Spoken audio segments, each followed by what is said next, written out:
Hola amigos y amigas, hoy día es un día distinto. Les voy a presentar a uno de mis grandes amigos de toda la vida. Él es chileno, pero también es italiano. Él es Claudio Boca Valenzuela. Fue profesor aquí en la Fuerza Aérea. Él se dedica al maquetismo. Hace todo esto. Mejor que nos explique él lo que es. Bueno, bienvenido, mi amigo, gran amigo Claudio Boca. ¿Cómo estás, querido amigo? Hola, Ramón. Hola, Ramón. Bueno, sí, eso soy yo. Resumiste un poquitas palabras lo que es que me dedico al maquetismo realmente hace 26 años aproximadamente, de manera seria. Ya no Ya. serio, sino que seria. Antes lo ¿Ah? hacías riendo, Eh, te me imagino, hermano, un poco así como Exactamente, con un jocosamente. poco de humor. Luego lo hacía como un juego, un hobby, pero lo profesionalicé y ya, bueno, ya han pasado 26 años de eso. Sí, y fuiste a la Fuerza Aérea a hacer clases de maquetismo y también de historia de la Segunda Guerra Mundial. Sí, es, y de la aviación y todo, me recuerdo aquel año 2002 no, 2003 cuando me acerqué a ti y te dije que no sabía cómo armar las clases, ¿te recuerdas de esa Sí, época? oye, ¿y tienes por ahí Y armamos algo. alguno de tus modelos para mostrar? ¿Tienes algo ahí a mano? Mira, te voy a mostrar. Si es posible, Dame un dale segundo, mira, nomás. acá, este es un Panzer II de la Segunda Guerra Mundial, Eso los haces tú. ¿lo alcanzas a ver? Claro, claro. ¿Y esos Está son sin el modelos cañón ahora porque está en y proceso. son así realmente? ¿Son a escala? A escala perfecta, 1,35. ¿Qué Este es el significa modelo eso, del uno Panzer treinta y II, cinco? Que, que que 35 la, veces más que el real. no, es como que tú estuvieras viendo el objeto a 35 metros de distancia. Es 1 a 35, significa un Oh, metro por 35. ya. Significa que este modelo tú estás viendo a Oye, treinta y cinco metros de distancia. qué lindo. ¿Y cuánto te demoras en armar eso, en hacer eso? ¿Y tú le vas a hacer las pinturas y los numeritos, todo? Todo, lo que pasa es que aquí tienes que hacer investigación histórica, de ingeniería, aquí hay un proceso largo de investigación, como tú ves, hay esta biblioteca ahí atrás donde tengo hartos libros del tema, no sea blindados, barcos, aviones, me interesa todo lo que sea maquinaria bélica, en Ya, buenas palabras. qué interesante. ¿Y cuánto te demoras en hacer eso? Mira, aproximadamente entre 25 a 100 horas de trabajo. Depende de la escala, volvemos a lo mismo. Depende del tamaño que tenga el objeto, la complejidad y qué es lo que es, porque no es lo mismo hacer un avión que un barco, ni un tanque, o sea, los procesos son distintos por razones obvias. Oye, qué lindo eso. Así que ya llevas hartos años haciendo. Me acuerdo cuando 26. estaba en la escuela aquí de especialidad de la Fuerza Aérea haciendo tus clases, enseñándoles a ellos a hacer los modelos. Y es casi como una especie de, es un arte profundo, porque mientras estás tantas horas, ahí, mi amigo Diego está algunas horas martillando, pero tú estás decenas de horas ahí. Te obliga como a controlarte a ti. ¿Cómo ha sido esto en tu vida, el maquetismo? Ya no es un hobby ya. Bueno, no, ya no es un hobby, absolutamente que no. Lo que va pasando es que tú vas desarrollando la paciencia porque esto te tenés que enfrentar a distintas situaciones no solo técnicas, sino también históricas. Me explico, de repente un avión puede llevar un color o una insignia o algún aditamento que uno tiene que ir investigando, que a veces no es fácil de conseguir, porque lamentablemente, por razones obvias, las cosas más antiguas no hay tanta información. Claro. Los planos, las fotografías no son de gran calidad, así que uno tiene que ir ahí escarbando un poquito el tema. Y vais desarrollando la paciencia porque no tienes otra posibilidad. O sea, esto requiere paciencia, como todo arte. Es como tocar la guitarra, como escribir. Bueno, Tú tienes que desarrollar una paciencia. tú eres músico también, tocas guitarra, eres Bueno, guitarrista. también ahí está la guitarra, Sí. es la parte B de mi vida. Bueno, eres como tus ancestros que inventaron el Renacimiento, po, allá en Italia, allá por el 1500. Oye, cuéntanos una cosa, como tienes que ir haciendo investigación histórica cuando armas uno de estos modelos, ¿la historia que nos cuentan y los datos a los que tú llegas coinciden? ¿O una es la historia oficial y otra es otra historia que no está contada? ¿Qué pasa ahí? A ver, mira, después de investigar harto tiempo, a leer más que nada, porque investigación, tú sabes que otra Sí. rama de la historia, leer bastante tiempo, te vas dando cuenta que la historia que nos cuentan no siempre es 100% verdad. Y como se dice y tú has dicho muchas veces, la historia la cuentan los que ganan. Los Mm. victoriosos son los que cuentan la historia. Entonces, si yo tengo un punto de vista, yo quiero hacer valer mi punto de vista con respecto a la historia, no el que perdió en este caso, Claro. en la guerra, sobre todo. No es lo Y no mismo solo en la guerra, en la política. En todo. No es lo mismo la guerra que tuvimos contra Perú y Bolivia contada desde Chile que contada desde allá. Claro, claro, claro. Oye, Por eso, mira, qué bueno que toca ese tema, perdón, porque cuando tú conversas con un peruano y él tiene una visión de la situación y tú hablas con un chileno y tenemos otra visión completamente contrapuesta frente a, a una misma situación. O sea, son dos visiones frente a una misma situación. yo siempre Lo mismo recuerdo, pasa con la historia. porque las últimas guerras son las que nos han llegado más de cerca. De hecho, tu presencia aquí, para los que se están integrando recién, mi amigo Claudio Boca es chileno e italiano. Todas esas grandes colonias italianas que llegaron ahora al final, y también los alemanes y los japoneses. Yo vivo en un barrio hecho de italianos, japoneses y alemanes. Mi colegio de infancia lo donó un alemán. Hay una parte entera en el cementerio que es solamente de japoneses. Tenía mis grandes vecinos al frente, Tofanari, los Gennari, y todo italiano, que llegaron acá después de la guerra. Yo cuando me puse a investigar esta guerra llegué a algo rarísimo, amigo, y fueron unas cartas que le envió un señor Albert Pike, que era el jefe del Ku Klux Klan en Estados Unidos y miembro de una de estas grandes logias, que escribía a Mazzini, un tipo al otro lado del océano, y le hablaba que iban a haber tres guerras, una para hacer un gobierno mundial, la ONU, y para hacer al comunismo tan grande como el cristianismo, hablaba claramente de lo que pasa. La Segunda Guerra Mundial que iba a ser para crear el Estado de Israel y la Tercera Guerra Mundial, bueno, crear el Estado de Israel porque se habló de una persecución de judíos en Europa. Era la única forma que se fueran a esta tierra desierta, yerma. Estaban súper Claro, bien en Europa. Y una tercera guerra donde se iba a enfrentar el Islam con el cristianismo. Si se enfrenta el Islam con el cristianismo, estas dos corrientes se van hacia abajo. ¿Quién quedará, me digo yo, ahí mirando esto como espectador? Cuéntanos un poco, nos dicen que esta Primera Guerra Mundial, que mataron a un tipo por haber matado a un puro tipo, y empezó una guerra y se metieron todos. ¿Qué pasó realmente ahí que hacía grosso modo estas grandes guerras que partieron en el a ver, siglo XX? claro.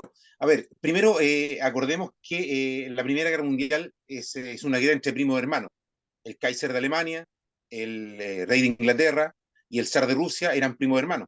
De hecho, entre ellos tenían diminutivos, se ¿Cómo así? trataban coloquialmente. Ah, Eh, ya, entiendo. ¿Me entiendes? Se trataban de manera... Sí, hola, Willy le decían a hola, Wilhelm. hola, se- Willy. Exactamente, tenían un montón de diminutivos entre ellos, se trataban coloquialmente. Bueno, la Primera Guerra Mundial lo que finalmente produce es la Liga de las Naciones, que es el prototipo de la ONU. No sé si Sí, tú lo sí, claro, sabes, por supuesto. la Liga de las Naciones. Y la Primera Guerra Mundial esencialmente es una guerra exclusivamente por colonias. Te explico. Inglaterra era el gran imperio que dominaba el mundo en ese minuto, Sí, desde 1850, la primera revolución industrial, o la segunda gran revolución industrial, hasta más o menos el año 10, Inglaterra era la gran potencia mundial. Pero Alemania se estaba convirtiendo en una potencia económica y productiva sobre Inglaterra. Y eso mm, obviamente a Inglaterra no le convenía. Entonces empezaron a, a urdir una serie de conspiraciones, y no en el sentido conspiranoico, sino conspiraciones reales. se empezó a crear la paz armada, en realidad. Todos los países europeos desde el 1900 en adelante empezaron a tomar, a armarse para desembocar en la Primera Guerra Mundial, que es la muerte del archiduque Francisco Fernando en Sarajevo en 1914. No tengo idea de eso. ¿Cómo fue eso, amigo? Un Ah, archiduque, por bueno, matar a un archiduque, empezó una claro, te guerra. En explico. Sarajevo, lejos El, también. en Sarajevo, en una colonia, sí, podríamos decir casi una. Te explico. El imperio austrohúngaro en ese minuto estaba gobernado por Francisco José, el emperador Francisco José, del cual no tenía herederos y su esposa había muerto, que la emperatriz sí había sido muerta asesinada, ¿ya? Entonces, él no tenía heredero directo y tenía un sobrino que se llamaba Francisco Fernando, y él era el heredero del imperio austrohúngaro. A todo esto, Francisco José era muy viejito, muy viejito, ya un hombre sobre los 80 años, que para esa época era un anciano, ¿para qué te cuento? Claro. Y eh, él fue a visitar, él dijo, voy a ir a visitar Sarajevo, que era una provincia de Bosnia, ¿no es cierto?, de Herzegovina. Él va a visitar ese sector y es asesinado por un nacionalista serbio, Gavrilo Princip. El heredero al imperio fue asesinado. Exactamente, exactamente. Fue asesinado por un señor que se llamaba Gabriel Príncipe, Gabrilo Príncipe en realidad, y bueno, Austria obliga a los, ¿cómo se llama? A los serbios a entregarle al asesino y hacerle investigación a ellos. No. Y Austria, perdón, y Serbia les dice que no lo van a hacer, que no tienen ninguna intención de entregar información a Austria. Así que ahí se va desembocando poco a poco la Primera Guerra Mundial, porque había una serie de pactos con Rusia, con Inglaterra, con Francia, finalmente a lo que lleva a la guerra el 27 de julio del año 14, si no me equivoco. El Si no me año equivoco. 14.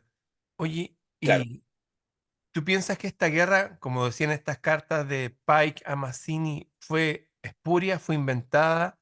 ¿Daba ese asesinato como para meter tantas personas a matarse entre ellas para una conflagración mundial entre primos hermanos? yo creo que Mm. no, porque finalmente ese Mm. pequeño detonante en Sarajevo era de una situación cocinada por los ingleses. Los Mm. ingleses siempre han buscado tener conflictos con cualquier persona que le hace sombra. Y en este minuto, Alemania le hacía sombra. Ya Francia no era un país importante, hay que aclarar. Ya no era la gran potencia que Que fue en había algún sido en el minuto. siglo España XIX. estaba, exactamente, y España estaba en franco retroceso. Tampoco el A Imperio pesar que, Español. claro, viéndole Francia, o sea, viendo la historia española, Francia ha tenido, perdón, España ha tenido gran importancia en las dos guerras mundiales, ¿eh? Por temas logísticos, por temas sobre todo de espionaje. Es súper importante eso, a la gente que le interese puede estudiar ese tema, que el espionaje en España y en Turquía ha sido súper importante Qué para esas interesante. guerras. Oye, Sí, y sí. este país industrializado tan potente, tú sabes, la Mercedes-Benz, la BMW hacen motores para aviones, hacen satélites, no solamente hacer una motocicleta o un auto para el tipo de a pie. ¿Qué pasó con Claro. Alemania? ¿Cómo quedó después? Porque la guerra fue contra Alemania. ¿Qué pasó con esa Alemania? ¿En qué quedó esta Bueno, Alemania industrializada? quiero darte un dato, ¿ah? Para que veas la calidad de sociedad que tenían los alemanes. En la Primera Guerra Mundial, los ingleses, solo el 25% aproximadamente de sus tropas sabían leer este dato. El En cambio, setenta las y tropas cinco por alemanas, ciento eran no, el 25%. Claro, el 25% sabía leer y el 75% era analfabeto. analfabetos. En cambio, claro, en cambio, los alemanes, el 98% de sus tropas sabían leer. Ese es un dato importante. Es que No yo, era yo, gente yo inútil. veo toda esta cultura que nosotros tenemos, la música, todos los grandes pensadores, todos los grandes filósofos, son todos germanos. El gran imperio que existió antes, el imperio romano germánico, que estuvo siglos, que llegaron hasta, me parece, hasta Nueva Imperial aquí al sur de Chile, eran todos germanos. Fueron los únicos que se opusieron al imperio romano porque eran súper inteligentes, súper fuertes, y esas cosas se heredan. Entonces, por eso también le hicieron la guerra, y eso ha pasado otras veces antes, cuando hay un rey bueno, un reino sabio, un rey que está haciendo que su gente sea más inteligente y más poderosa, vienen los otros y le ponen el pie encima. ¿Y qué pasó con esta Alemania tan potente y tan Bueno, alfabetizada? alfabetizada. Esta Alemania, después de la Primera Guerra Mundial, primero la bancarrota ya venía previa a la guerra, porque obviamente tú sabes que costear una guerra es carísimo. Hay que endeudarse. Y Disculpa, exactamente, me acuerdo lo que decía Napoleón. Decía años atrás que decía que para hacer la guerra se necesitan tres cosas: dinero, dinero y dinero. Eso y decía dinero. Napoleón. Es Claro, más y es claro que eso. verdad. Entonces, como te digo, Alemania, lamentablemente, no solo queda en la bancarrota, sino que es humillada con el Tratado de Versalles de 1919, Sí. porque la Alemania es saqueada por los países Es robada. aliados, Sí. Se es llevan todo el robada, oro. la industria es desmantelada, ojo, la industria es desmantelada. La flota alemana, los ingleses se la llevaron a Scapa Flow, a su propia base, al 100%. Le robaron todos No los le barcos. dejaron flota, le robaron todos los barcos. O sea, Inglaterra cobró todos los barcos como presea de guerra a Alemania, ¿me entiendes? Además perdieron territorios. Alsacia y Lorena fueron tomadas por Francia. Entonces, no solo hay una bancarrota eh, en lo económico, también hay una pérdida De en lo territorio. territorial. Y Exactamente. Danzig y los Danzig, territorios en Polonia. el corredor de Danzig, justamente, pero Polonia es una nación creada a posteriori de la Primera Guerra Mundial, por ahí por el año 22, me parece, que es un tapón entre Alemania y Rusia. Eso permitía que ya no hubieran futuros conflictos entre esas dos naciones. ¿Me entiendes? Sí. Lo otro, Alemania además queda humillada porque el orgullo prusiano era lo que predominaba durante la Primera Guerra Mundial Hablemos de que para Prusia, Alemania. para que la gente no sabe, Prusia es Alemania. Es Alemania, sí. Sí. Bueno, entendamos, demos contexto. Alemania era una serie de reinos Sí. pequeños. En el año 1870 se unen en una gran nación, la Alemania que hoy día nosotros conocemos, ¿no es cierto? El primer Bajo reino, el el primer brazo de Reich. Bismarck, el primer Reich justamente, bajo los brazos de Bismarck, que es el gran canciller que aglutina todas estas pequeñas naciones, pero siempre existió una potente orgullo prusiano, que era una de estas naciones, estas pequeñas naciones, que era muy guerrera, muy potente, muy militar, muy marcial. Sí, creada Y por esa es la que caballeros fue herida. teutónicos. Los caballeros Así es, teutónicos, con su cruz negra y sus mantos blancos que estuvieron en lo que ahora es Palestina, se fueron allá y formaron Prusia. Eran gente de una disciplina, bueno, y también súper hábiles para los negocios, qué sé yo, ellos hicieron también comercio. Esos tipos tenían su propia como extirpe, así los es, así prusianos. es. Entonces, el orgullo prusiano, el orgullo alemán queda destruido con la Primera Guerra Mundial, ¿no es cierto? Y piensa una cosa, este es un dato súper importante, Alemania terminó de pagar los costes de la Primera Guerra Mundial recién en el año 2012. O sea, estamos hablando 96 años después del fin de la guerra, Pagar, recién terminó de pagar los costes. creo que fueron billones de dólares o si no trillones en Así lenguaje es. gringo, sí. Sí, sí, sí, sí. Se demoraron, imagínate, que 96 años recién en pagar la Primera Guerra Mundial. Bueno, y ahora están pagando la Segunda, entre Digamos que paréntesis. pagarle a los que ganaron la guerra tienen que pagar. Es como antes, no sé, asesinaban a tu hijo, lo fusilaban y tú tenías que pagarle la bala al tipo que disparó. Es una maldad Así es, mayúscula. No se quedan solamente con hacerle la guerra, sino que destruirlo durante varias generaciones. En 100 años tenéis por lo menos 3 o 4 generaciones reproduciéndose a los 25 años. Los tipos son malignos los que ganan las guerras. Oye, cuéntanos, y perdieron la primera guerra, ¿y qué pasó ahí? bueno, perdiendo por la Primera Guerra Mundial, Alemania entra en un periodo de anarquía, más o menos que la República de Weimar y toda esa época, ¿no es cierto?, en los años 20, Se dividieron porque estos hay una reinos que cosa, habían formado Alemania, el Reich, se dividieron. se divide, ¿no? Sí, sí. No, se mantiene Alemania, lo que pasa es que quedan como pequeñas Guerrillas internas. cantones, exactamente, quedan rencillas internas, y Alemania, porque ya estaba en la bancarrota y además pagando las costas de la Primera Guerra Mundial, No tenía ni eh, uno. empiezan a, justamente empiezan a aparecer estos grupos más radicales con algunas ideas muy buenas, que era el trabajo por el trabajo, el pan, la moneda era el trabajo, yo trabajo y produzco y ese es mi regulador de la economía, no el oro, no el dólar, eso es O súper sea, importante un en ese sistema sentido. económico totalmente distinto a todo lo que existe y apegado casi a las leyes de Alternativo, la naturaleza. Si yo trabajo más, gano más. exactamente, ¿Ah? exactamente, exactamente. ¿Y qué? Entonces, el pueblo alemán, en su humillación, en su corazón humillado, empieza a prestarle atención a estos discursos que empiezan a levantar la moral, a ofrecer la reconstrucción del orgullo alemán. Y por eso, a finales de los años 20, ¿no es cierto?, llega el movimiento nacional socialista a Alemania y empieza a tomar fuerza. A volver a Ese es ser, el motivo. a volver a ser esos pueblos antiguos que fueron durante milenios. Pues si los alemanes se enfrentaron al Imperio Exactamente. Romano y ganaron. Pudieron Y decir, ganaron. oye, nosotros somos esa gente, nosotros somos el país que fuimos industrializados hace poquitito y nos quitaron todo. Así se creó este movimiento que era un movimiento socialista, pero nacional, o sea, no internacional. Hagamos de nuestro país, como decía Exactamente. Trump, un país grande de nuevo. ¿Y qué pasó? Bueno, Alemania, el Partido Nacional Socialista, bueno, finalmente toma el poder en Alemania, ¿no es cierto?, el 30 de enero de 1933, de manera definitiva. Ya no hay, como se dice, ningún tipo eh, de contrarrespuesta de otros partidos políticos, porque ya se declara el partido oficial y único en Alemania. Y Alemania empieza a despegar, no solo en la infraestructura eh, de obras públicas, en la economía, porque me quedó un dato, la crisis del año 29 que afecta a todo el mundo, Sí, particularmente ataca a Alemania. ya estaban Alemania es uno de los empobrecidos. países que exactamente, ya estaba empobrecido y se ve más afectado sobre todo por la crisis del año 29. Entonces eso más potencia a estos grupos nacionalistas que le dicen, bueno, salgámonos de esto y busquemos una nueva alternativa, una nueva forma de gobierno para la Alemania que nosotros queremos reconstruir. Y ahí es donde el partido ya nazi, como te decía, se vuelve ya incontrolable, con los discursos además incendiarios del hombre del bigote, Quiero, para que no quiero, me com- vayan a cortar. quiero comentar de que el que hizo este milagro fue un señor que se llama Hjalmar Chalch, que fue el ministro de Economía, que dijo, oye, pero hagamos algo diferente. Tengamos una moneda propia sin respaldo en oro. Oye, pero ¿cómo vamos a comerciar con los otros? Si sería como que tú me pagaras como un billete de Metrópoli. Yo te estoy vendiendo una Claro, guitarra. Pero a lo mejor yo te puedo decir, oye, ¿sabes qué? Quiero esos libros que están allá atrás tuyo y yo te paso mi guitarra. Alemania empezó a hacer canje con los otros países y los billetes esos eran para economía interna.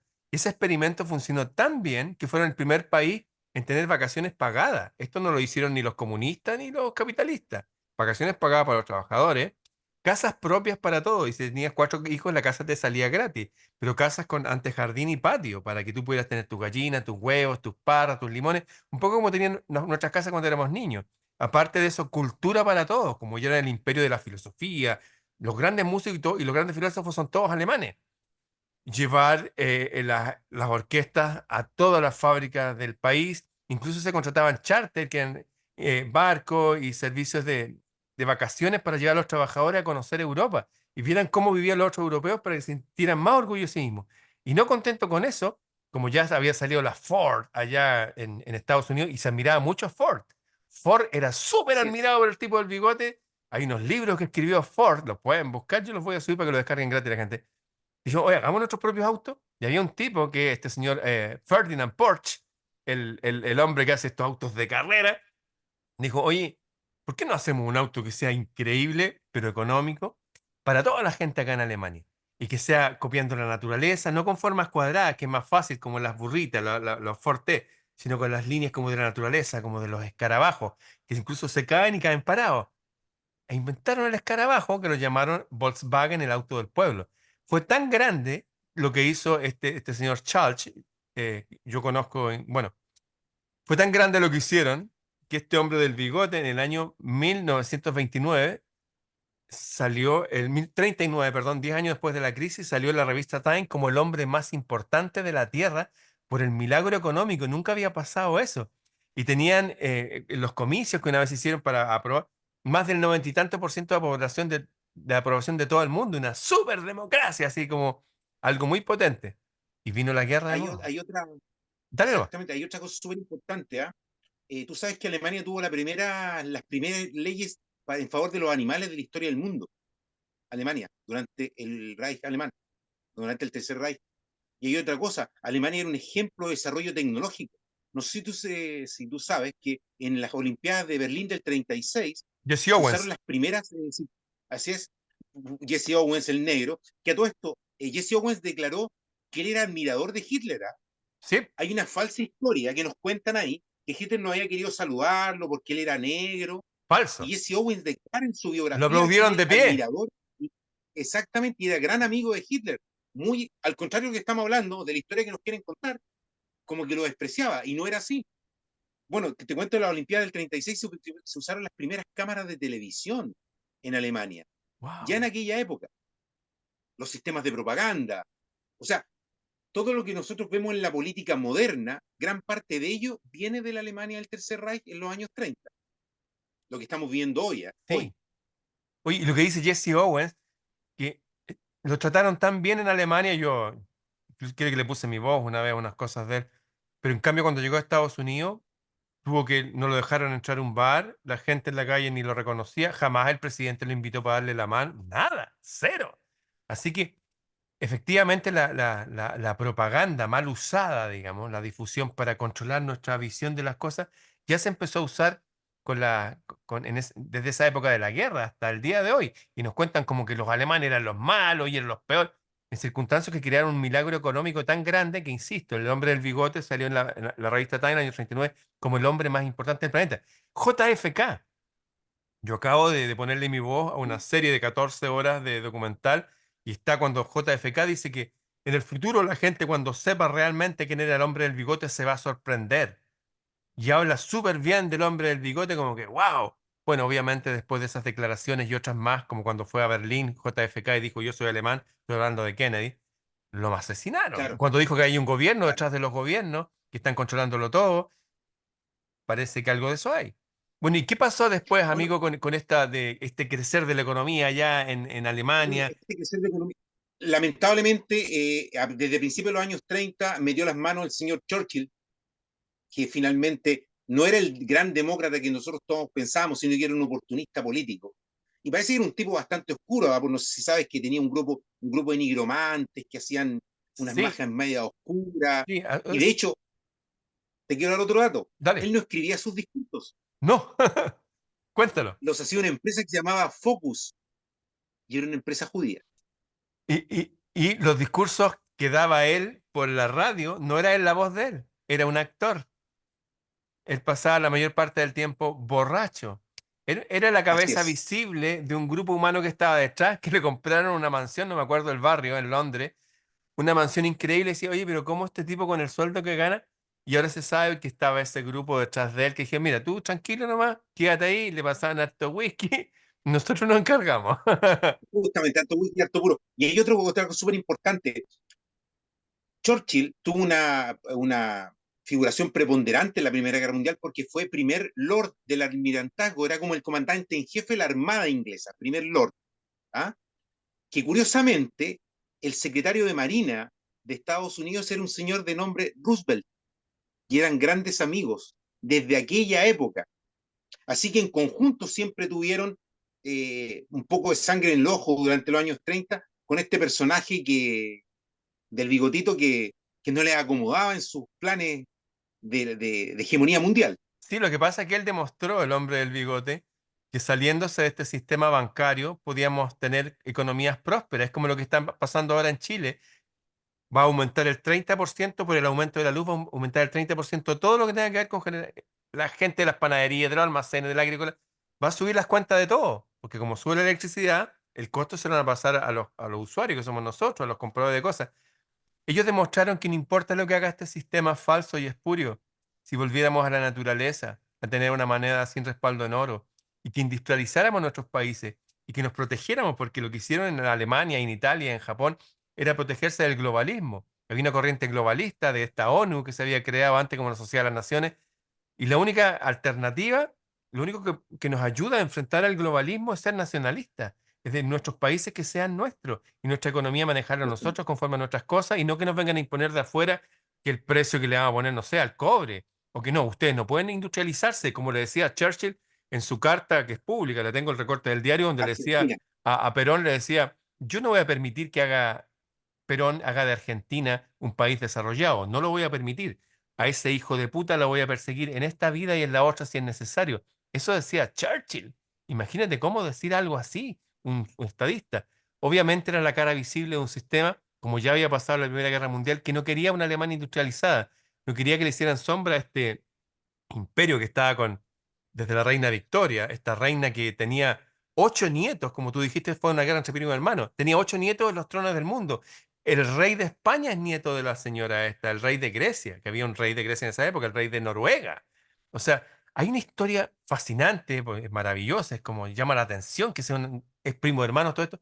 Pero, ¿y por qué no nos han contado? ¿Por qué nos cuentan como que fueran países aparte y que Alemania son los malos y todo acá están los buenos? ¿Por qué? Porque si nos engañan a nosotros, pueden seguir ellos gobernándonos, como está pasando hoy día. Tanta locura en el mundo y nadie comprende lo que está pasando. Pero creo que si, como tú lo estás haciendo brillantemente, si la gente conoce realmente lo que pasó en la guerra hace unos años atrás, va a entender un poco más qué está pasando hoy día en el presente en nuestros países. Porque todo viene de allá. De ahí se creó este gobierno mundial. La ONU viene de la Segunda Guerra Mundial. ¿Y qué pasó después, amigo? Bueno, es que bueno, quiero tocar un tema que decías tú. Cuando uno Dale. empieza a conocer la historia y empiezas a juntar las partes, ¿no es cierto? Porque claro, si tú ves una gran fotografía, pero te fijas solo en un cuadro, no logras entender el resto. Hay que Claro, qué tomar bueno. distancia, Qué bien explicado. hay que tomar distancia y ver la gran fotografía que es la historia. Lamentablemente, como tú dices, nos atomizan, nos ponen en bandos, nosotros somos los buenos, nosotros somos los malos, y nos cuentan una historia como ha sido la historia de la Alemania nazi, o si queremos decirlo así, que no es ninguna ofensa, entre paréntesis, muchos se ¿No? sienten, la Alemania nazi es la Alemania nacional socialista, nada más que eso, Sí. que es un periodo político de Alemania, ¿me entiendes?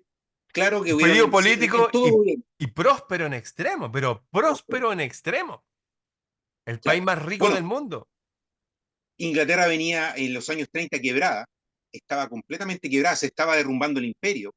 Ya los ingleses sabían que el imperio se derrumbaba y Estados Unidos se estaba levantando este gran crack bursátil del año 29, con el New Deal en Estados Unidos, Roosevelt y todo eso.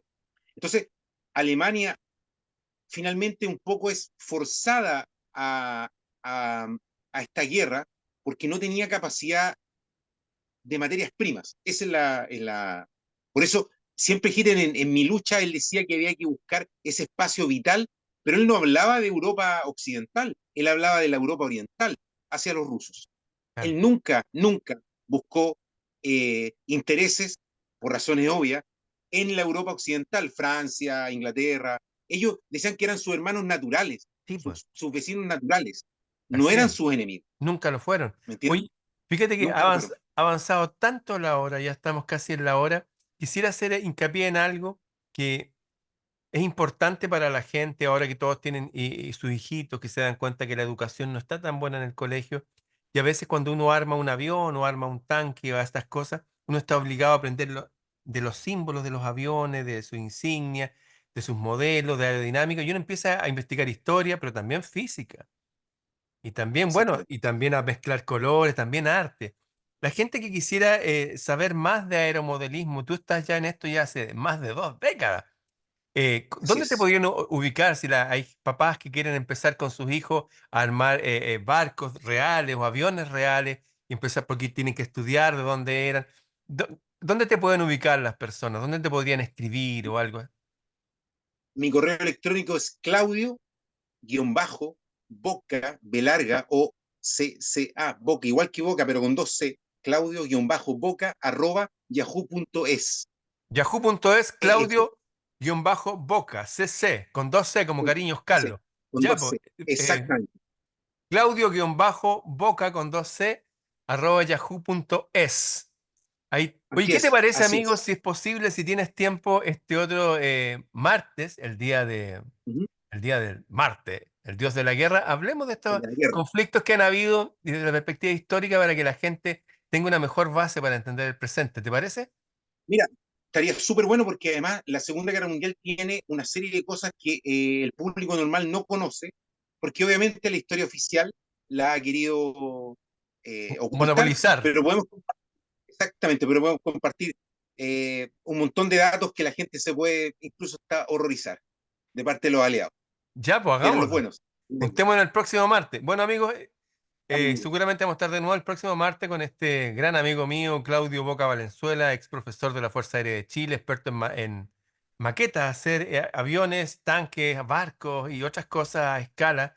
Y los que quieran ubicarlo a él, quieran hablar con él, quieran saber más de este maravilloso hobby para hacer en casa, que uno lo tiene concentrado, como le decía, uno está decenas de horas, es como armar un puzzle, es como armar un Así es. rompecabezas, pero queda para siempre ahí y a escala real.